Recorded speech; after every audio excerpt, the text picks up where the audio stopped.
Tuan-tuan dan puan-puan, sebagai pengguna kepada kad prabayar Tun XL Wow, anda akan mendapat apa yang dinamakan sebagai harga super rendah. Kerana harga yang ditawarkan adalah tanpa kos tersembunyi pada bila-bila masa dan keseluruh rangkaian. Pada hari ini, sebagai pengguna, anda akan menikmati harga panggilan pada kadar 28 sen untuk setiap minit dengan blok panggilan pada 60 saat. Tidak semua syarikat telekomunikasi yang memberikan panggilan pada blok 60 saat. Kita antara yang pertama di Malaysia. Ini bermaksud lebih lama kita bercakap, lebih rendah nilai yang akan kita bayar. Itu yang pertama.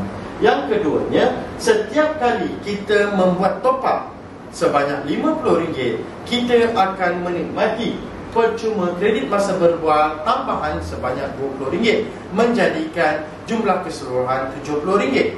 Ataupun jika kita membuat top up sebanyak RM30, kita akan mendapat percuma kredit masa berbual sebanyak RM10, menjadikan keseluruhan airtime yang diterima ialah RM40.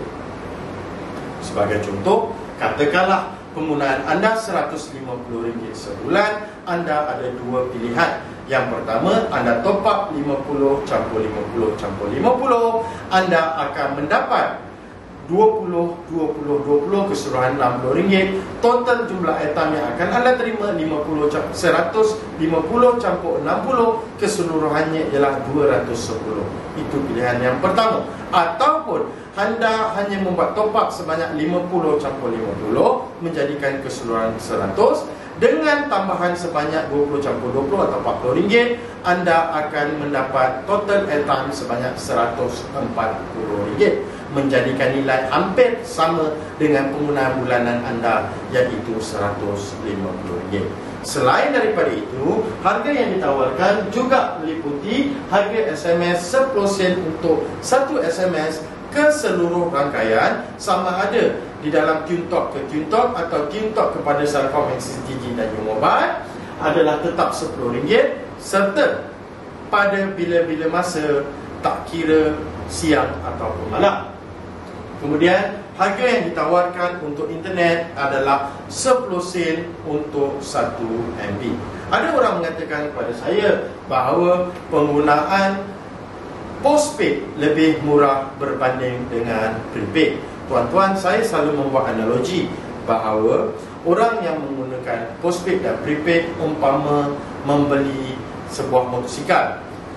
Jika kita membeli secara tunai, kos motosikal lebih rendah daripada kita beli secara hutang. Ini bermaksud pengguna prepaid akan menikmati kadar yang lebih rendah berbanding dengan pengguna yang membuat penggunaan secara postpaid atau bil. Saya bagi contoh, setengah-setengah pengguna postpaid akan dikenakan bil tersembunyi antara RM3 hingga RM5, bergantung kepada perkhidmatan yang diberikan. Sebagai contoh, untuk bil mereka, anda akan dikenakan antara RM3 atau RM5. Itu tak termasuk perkhidmatan lain seperti klip, roaming, IDD dan sebagainya. Ada juga syarikat yang memberikan panggilan percuma.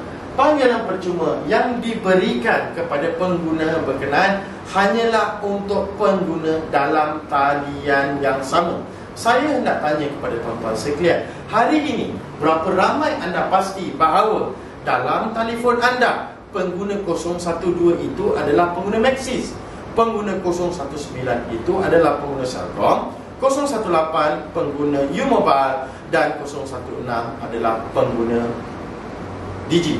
Sebab apa? Hari ini kita sudah ada perkhidmatan apa yang dinamakan sebagai MNP, Mobile Number Portability. Dalam perkhidmatan ini, anda boleh berpindah ke mana-mana talian yang anda suka dengan mengekalkan nombor yang sedia ada.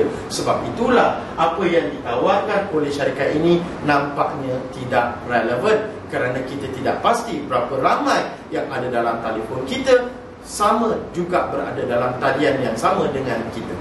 Yang ketiganya, dia ada setengah syarikat memberikan panggilan lebih murah. Tetapi perlu diingat, panggilan lebih murah yang diberikan itu hanya untuk kadar masa tertentu ataupun pada waktu tertentu. Sebagai contoh, daripada pukul 12 malam hingga pukul 6 pagi. Tentu tuan-tuan semua perasan bahawa siapa yang nak bercakap pada waktu malam sedangkan orang lain semua tengah tidur? Kita seorang saja nak bercakap di telefon, sebab itulah kredit telefon kita tidak habis-habis.